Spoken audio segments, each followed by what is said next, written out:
Hi ladies, I'm Natalia and welcome back to Fit Rebel, a channel where we go through super effective workouts, where we talk about real fitness tips, and where we discuss the importance of self-love and confidence on our fitness journeys and our lives as women.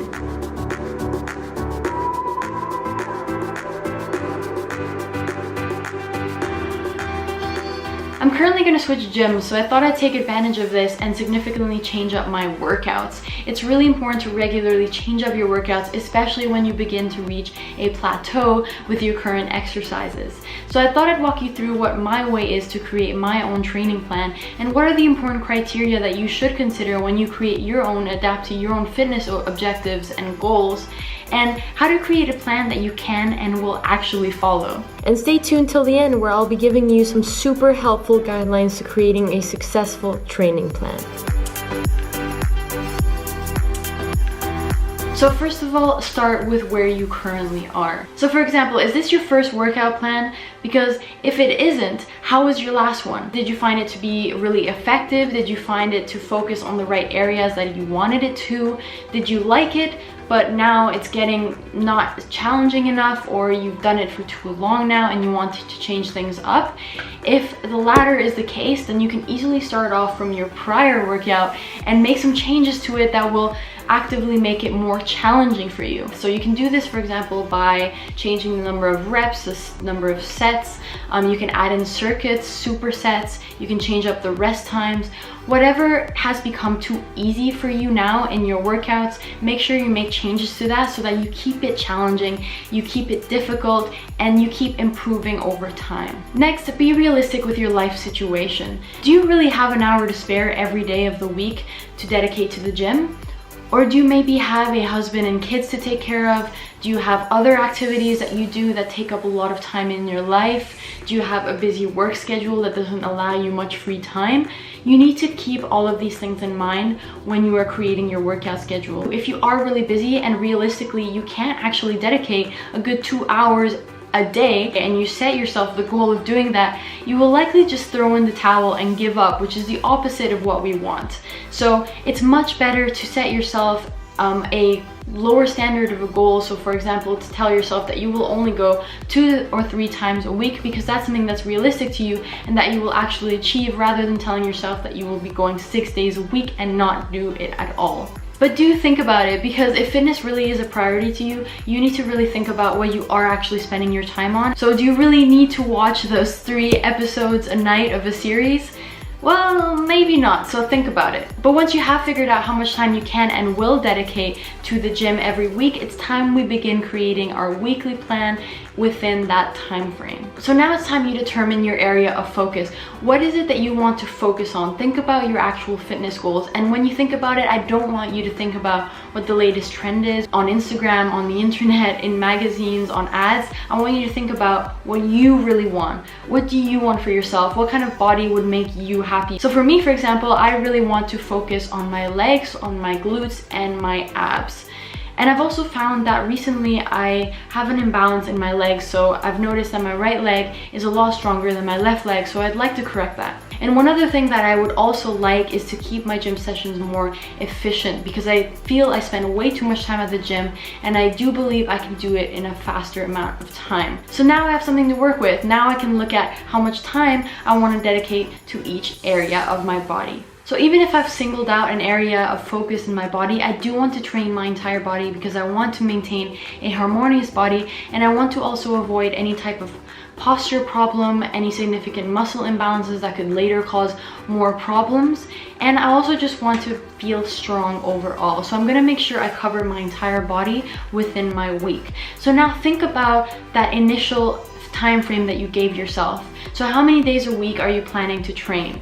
Look within those days and think, okay, if my area of focus is on this muscle, how much time am I gonna allocate to that? So here's an example to make this more clear. I want to weight train 4 days a week and do cardio once a week. My focus is on my legs and glutes and my abs. So out of the 4 weight training days, I'm going to allocate 2 days, so half, to my legs and glutes. I'll also include some abs exercises on 2 of those days and add an extra ab workout on my cardio day.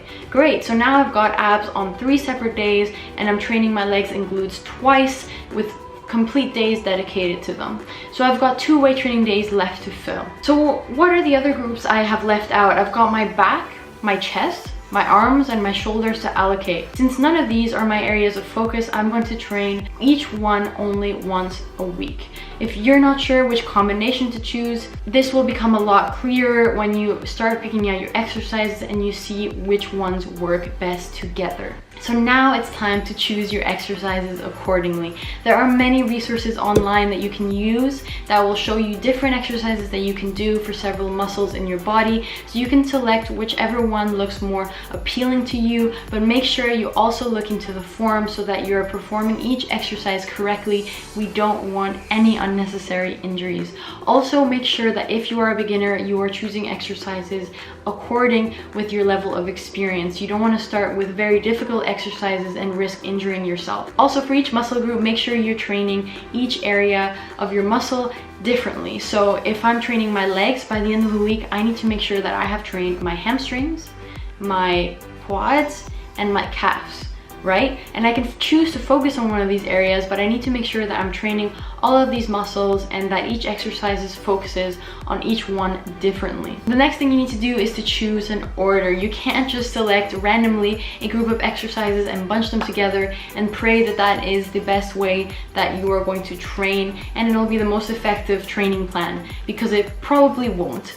So I highly recommend that you put your compound exercises at the beginning of your workout. So compound exercises are the ones that work on more than one muscle group at a time, so that you have the most energy and the most strength to perform them, because they tend to be more difficult and require a lot more energy. And then finish your workouts with isolation exercises, which focus on one muscle only. So for example, for my leg day, I'm going to start with a compound exercise like deadlift or squats, and I will finish my workout off with some isolation exercises. So for example, leg extension, which focuses on my quads, or a calf only exercise, for example. Finally, if you're short on time, make sure you look at ways that you can make your training more effective in a shorter period of time. This is something that I wish I knew when I started.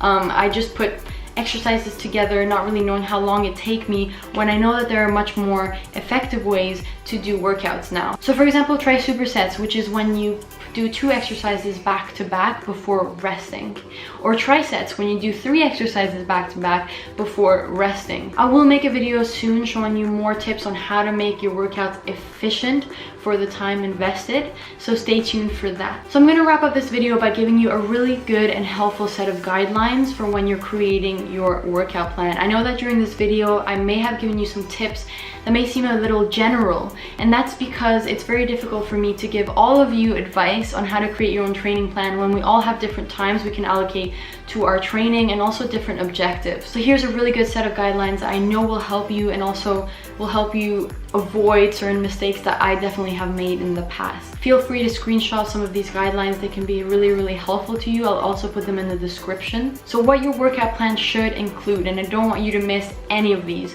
So a week schedule with all of your workouts. So a full week where you know what you're focusing on each one of your workouts. Then the exercises of each workout, of course, their order, so that you remember what order you've put them in, the number of sets and reps per exercise. This is also very important. And having all of this, for example, on a notepad or on your phone and bringing it with you to the gym will be so helpful, because you'll be able to track your progress, you'll know what you're doing, and you'll also just be able to compete with yourself and improve on every session. Okay, so guidelines to follow when creating a training plan more specifically. So aim for 6 to 12 reps. There is a lot of debate on this topic, but generally a good rule of thumb to follow is that if you're doing less than 6, it's too heavy. And if you're lifting a weight that means that you can do more than 12 to 15 reps, then you're probably lifting too light. Aim for 3 to 5 sets per exercise. Have 1 to 2 minutes rest between each set. Adjust the intensity of your workout plan according to what you feel over time by changing the weight, the number of sets, the reps, and rest time. You always want to be challenged. You want to be challenging yourself and making sure that you're pushing yourself to your maximum. Group exercises together. A good combination that I've found is to group chest and triceps together and back and biceps together. And that's because a lot of the time when you're training chest, you're also using your triceps. and when you're training your back, you're also using your biceps. You can also, for example, group exercises that use the same equipment. So this is a good tip to save time. Also, group your exercises together per muscle. Also, something really helpful that I have found for me is to include your warm-up and stretching in your workout plan. So many of us forget to warm up, okay? So it's really important to write your warm-up in your notes so that you won't forget. So consider the equipment available to you when creating your plan. So if you want to use a certain machine to work out a certain muscle, but your gym doesn't actually have it, it's not going to be possible. Do not train the same muscles back to back. Do not overtrain. You need to have at least 1 day off per week so your muscles have a chance of recovering and rebuilding. Do not only train one part of your body. And finally, do not overthink your workout plan. Okay, it needs to be logical, but it doesn't have to be perfect. It's something that you can work on over time, that you can adapt, that you can see what works for you and keep doing that, and what doesn't work for you, just take out. So don't let this block you from starting. Don't think that you need to have the absolute best training plan to begin with, because what you need to do is just start. And once you start, you see what works and you change accordingly. Using ready-made programs is a good thing, but they're very limited in that they're not adapted to you, to your body, to your objectives. So keep that in mind. If you do want to start off from a ready-made program, you can, but do make sure you adapt it to your own skill set and to your own objectives. Let me know what your area of focus is for the next few months in the comments below. Until next time, stay strong, ladies.